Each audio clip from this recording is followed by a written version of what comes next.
Hi guys, this is from eleven Kannada. ಏನು ನೋಡ್ತಾ ಇದ್ದೀರಾ? Sero markers of hepatitis B infections. So hepatitis B viral ಇನ್ಫೆಕ್ಷನ್ನು ಇದೇನೆಂದರೆ health care ವರ್ಕರ್ಸಲ್ಲಿ ಜಾಸ್ತಿ, ಯಾಕೆಂದರೆ ಇದು ಹಾಸ್ಪಿಟಲ್ ಸೈಡು ಸ್ಪ್ರೆಡ್ ಆಗೋದು ಜಾಸ್ತಿನೇ. ಕೆಲವೊಂದು ಟೈಮು ನೀಡಲ್ ಪ್ರಿಕ್ ಇಂಜುರಿ ಇರ್ಬೋದು, ಅಥವಾ ನಾವು ನೀಟಾಗಿ ಕ್ಲಿಯರಾಗಿ ನಾವು ಸೇಫ್ಟಿ ಪ್ರಿಕಾಷನ್ ತಗೊಂಡಲ್ಲೇ ಪೇಷಂಟ್ಸ್ನ ಹ್ಯಾಂಡ್ಲ್ ಮಾಡೋದಿರ್ಬೋದು, ಅಥವಾ ಅಲ್ಲಿ ಪೇಷಂಟ್ಸ್ ಏನೋ ಸರ್ಫೇಸ್ ಮುಟ್ಟಿರ್ತಾರೆ, ನಾವು ಅದೇ ಸರ್ಫೇಸ್ನ ಹಂಗೆ ಬೇರೆ ಹ್ಯಾಂಡಲ್ ಮುಟ್ತಕ್ಕಂಥದ್ದಿರ್ಬೋದು ಖಾಲಿ ಕೈಯಲ್ಲಿ. ಸೊ ಅವಾಗೆಲ್ಲ ಬರ್ತಕ್ಕಂಥ ಚಾನ್ಸಸ್ ಇರುತ್ತೆ. ಇದು ಹೆಪಟೈಟಿಸ್ ಏನಿದೆ ತುಂಬ ಫಾಸ್ಟ್ ಆ್ಯಂಡ್ ಡೇಂಜರಸ್, ತುಂಬ ಫಾಸ್ಟಾಗಿ ಅಟ್ಯಾಕ್ ಆಗುತ್ತೆ. ಸೊ ನಾವೇನಾದರೂ ಎಚ್ ಐ ವಿ ಕಂಪೇರ್ ಮಾಡಿಕೊಂಡ್ರೆ ತುಂಬ ಬೇಗ ನಮಗೆ ಅಟ್ಯಾಕ್ ಆಗೋ ಚಾನ್ಸಸ್ ಇರುತ್ತೆ ಅಷ್ಟೇ.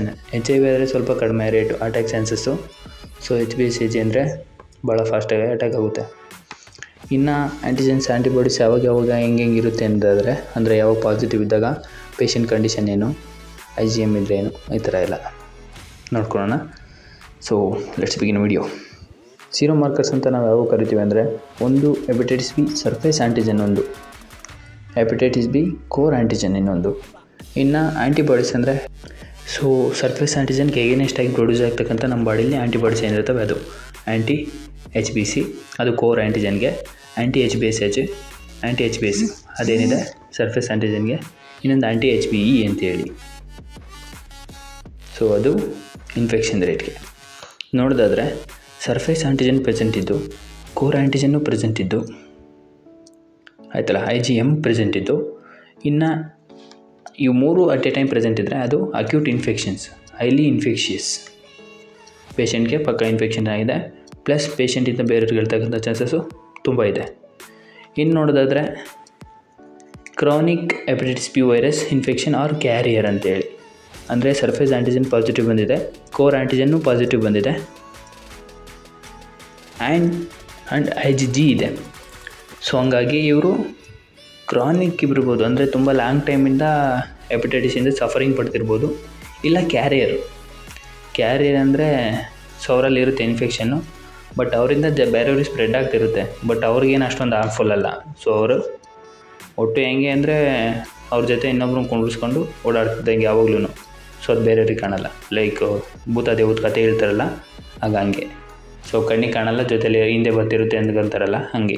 ಸರ್ಫೇಸ್ ಆ್ಯಂಟಿಜನ್ ನೆಗೆಟಿವ್ ಇದ್ದು, ಕೋರ್ ಆ್ಯಂಟಿಜನ್ ಪಾಸಿಟಿವ್ ಅಥವಾ ನೆಗೆಟಿವ್ ಏನೋ ಒಂದಿದ್ದು, IgM ಏನಾದರೂ ಪಾಸಿಟಿವ್ ಇದ್ದು,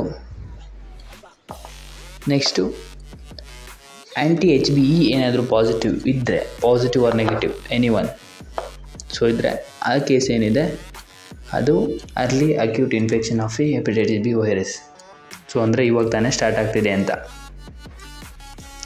ಇನ್ನು ಸರ್ಫೇಸ್ ಆ್ಯಂಟಿಜನ್ ನೆಗೆಟಿವ್ ಇದ್ದು, ಕೋರ್ ಆ್ಯಂಟಿಜನ್ನು ನೆಗೆಟಿವ್ ಇದ್ದು, IgG ಪ್ರೆಸೆಂಟ್ ಇದ್ದು, ಆ್ಯಂಟಿಬಾಡೀಸ್ ಅಗೇನೆಸ್ಟ್ ದಿ ಸರ್ಫೇಸ್ ಆ್ಯಂಟಿಜನ್ಗೆ ಆ್ಯಂಟಿಬಾಡೀಸ್ ಏನಾದರೂ ಪ್ರೊಡ್ಯೂಸ್ ಆಗಿದ್ದು, ಪ್ಲಸ್ ಆ್ಯಂಟಿ HBeನೂ ಪ್ರೊಡ್ಯೂಸ್ ಆಗಿದ್ದರೆ ಅದು ರಿಮೋಟ್ ಇನ್ಫೆಕ್ಷನ್ಸ್ ಆರ್ ಇನ್ಫೆಕ್ಷನ್ ನಿಲ್.